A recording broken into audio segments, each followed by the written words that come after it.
Now you men, I like the men that come up front because you're the best to deal with because you operate out of your mind. You do. When you have a problem, you try to figure it out. Where women have more of a tendency to operate in a spirit called women's intuition. They go to their heart to try to figure things out. Where men just gotta go here. So all you men show up here. So if we're walking down the road, and I'm with you, and I say, oh, you see these wood chips over here? This would be a great place to plant a garden. You men. Clear those wood chips out of the way. You hear this? You see, and that's exactly your thought. He says, you're nuts. You can't plant a garden in wood chips. You gotta have dirt. I want you to observe the stuff growing here. If you haven't had blueberries yet, pick some of those because they're really good. Look at the sage. Look at these low-growing blueberries. Look at that blueberry. Look at that lavender. Look at these fig trees. And you're telling me you can't grow a garden? Nick picked one. Go get more. They're good. Help yourself. They're really good. You kids are right at your level. You don't even bend over. Fennel, because you have never had anything this sweet all day long. This is going to be the sweetest thing you've ever encountered. Where can you get this kind of fennel? I got a nursery. Okay. Check out that sweet. Everybody, I'm going to tell you this is sweeter than you've ever had. Nothing you've ever eaten. Anybody who grows fennel, anybody who has it, yours doesn't taste like this. Not even close. Can you hear me clearly? You know why this tastes like this? It's mineral content. And look where it's growing. It's growing in these funky dead wood chips that nothing's supposed to grow in. I just want you to start getting the significance of this. This is not, I'm not trying to sell you anything. I'm not twisting. I want you to experience this is reality. Now, let me tell you about how to grow strawberries. Everybody listen, because this is something you'll never get out of a book, but it's powerful. Strawberries are labor intensive because they send out runners. You see all these here?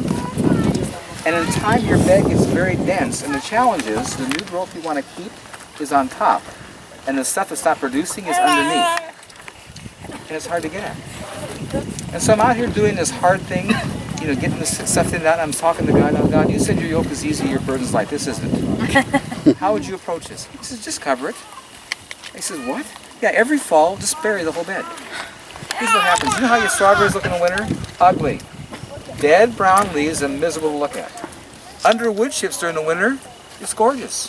Beautiful clean wood chips, something to look at. You can walk on it. It's just like they're not there. And here's what happens. Under the wood chips, all these leaves are composting and fertilizing the plants. And here's the genius of God that blows me away. In spring, totally staggered, uncrowded, the young shoots come pushing through wood chips. All of the old ones, because they're weak, die and become fertilized. You look at this bed, there's not one old plant. They're all healthy and green. And you see, let me get somebody here. You with the baby, walk across my strawberries full weight. Just walk on it, full weight. Go, not full weight. Go back. Full weight. Yeah, go for it.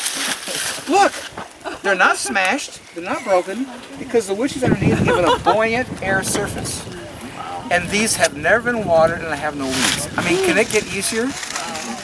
Can it get easier? I'm just telling you, man, I love the Creator. He makes things so simple and so awesome. Look at that gorgeous stuff. You know, It's just pile wood chips on the yeah. No, this stuff here is like wood shavings or horse roots. I put that in my chicken pan. I had some left over, so I just put that here.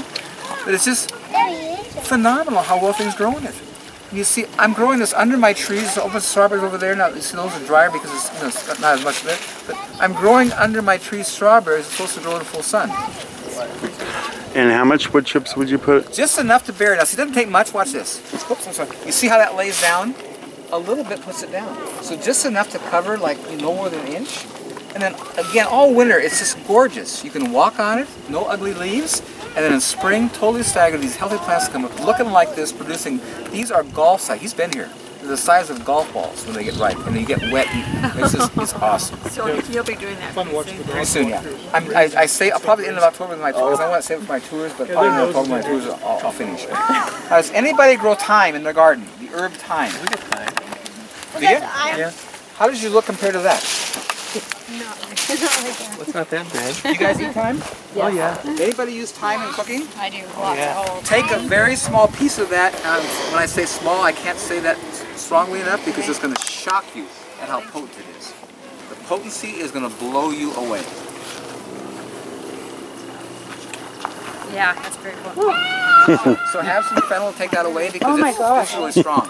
Oh, it's like It's potent. so spicy. Let me tell you, This is time. I have you do this because I've I want never you to even had understand a the time significance tasted of like that. minerals. No time you buy in the store comes No. close to that. Because this is minerals. This is what minerals do to food. Now to get that out of your mouth, go have some more fennel. She asked, typical day of eating breakfast, lunch, and dinner. What utterly blows my mind is how little I eat at this place. I start out in the morning in the spring and I have a handful of strawberries and I go the whole day working and have major energy and I'm not tired. I'm thinking like, where's the protein? How come I'm not hungry? I'm just telling you, it's scary to me how little I eat nowadays. And I'm not losing weight. My weight's been the same since I was 16 years old. I'm wearing the same size pants. And I'm not eating much food. Because this stuff is so full of life, so full of minerals, you don't need a lot. So every year I'm amazed how much less I eat. Because it's getting better. So it's, like I said, this woman was here, that sick, tired lady, and she, all she had was leeks. She sauteed and had that for a meal and was totally satisfied. She was shocked. Because you're usually having this and that and that. When you get live food, you don't need a lot. I mean, I'll sit down with some beets, and I'm good for the night. I'm like, I'm done. You know, in the wintertime, I bake some potatoes on my wood stove, and I have some salad, and I'm good. I'm I'm full. There's just nothing more. So again, when you have live food, it takes very little to satisfy. Conversely, when you don't, you're eating tons of stuff, and you're wanting more. Because you're just not there. Now, let me show you something here, you guys, especially you men. This is huge. You see this sage here? Anybody who knows where sage grows, they know it grows in deserts where there's no water. Everybody tracking? Yeah. This is a desert plant and it wants no water. You see in front of my blueberries over there, those plants? That is wasabi. Wasabi only grows in standing water in shade. Yeah. That's how it grows. Commercial growers 8 years ago were getting anywhere from $90 to $120 a pound for the roots because it's hard to grow. Commercial growers grow under black covering hydroponically because it has to be in standing water. Are you getting what I'm just saying to you? Here I have a desert plant that wants no water and one that wants to be in standing water growing side by side and I've never irrigated. I don't know about you, but my brain reeks. I just can't wrap around that. It's too big for me. So I asked the creator because I couldn't get it. Come on, this is impossible. He told me it was so cool. He says there's enough airspace in the wood chips for the sage to hang out in the open spaces and avoid the water. But if the wasabi wants it, it can go where it is, but they have the option. I'm telling you, I broke. I was so blown away at the wisdom of the creator.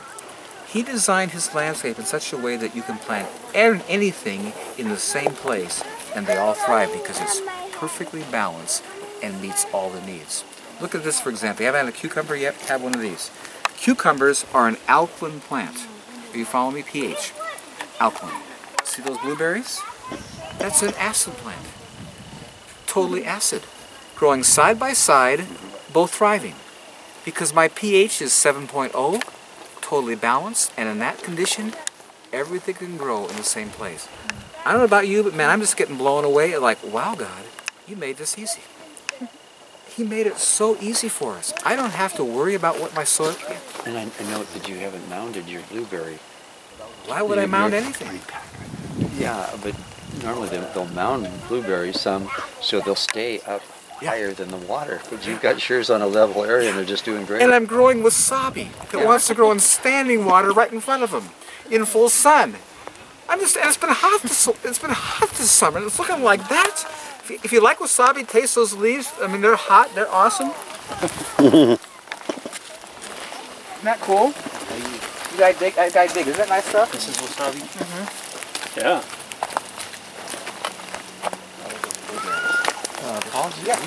Wow. So I have a question. So how long, so I just covered my garden like you said just now with about that thick of tree trimmings from the tree companies. How long till you can expect this type of quality from your garden? Is it really, I mean I know that's, I can plant it next year. 35 years. Right. It wasn't this way day one. Yeah. But what I'm telling you is going to be better than it's ever been, and over time, every year, it gets better and better. See, this is why I do this. I've been here 35 years. And so what I'm sharing with you, you cannot argue with. You cannot say like, this is a new thing, this won't work. This is why I do this. I want to give you hope. This is functional. This cannot fail. This will work anywhere. And this is a demonstration. 35 years that orchard has not been watered or fertilized. I've fed my family of 7 children out of this garden for all these 35 years, 40 years, my oldest. And they're all well and healthy. I'm just telling you, this can't be argued, but it can't be saying like, this is a new idea, I don't know about. This is real. This is functional. This cannot fail. It's impossible. And all of you have access to this. You can all do it. If you've got land, all you need is a covering, a skin, and you can grow awesome stuff like this.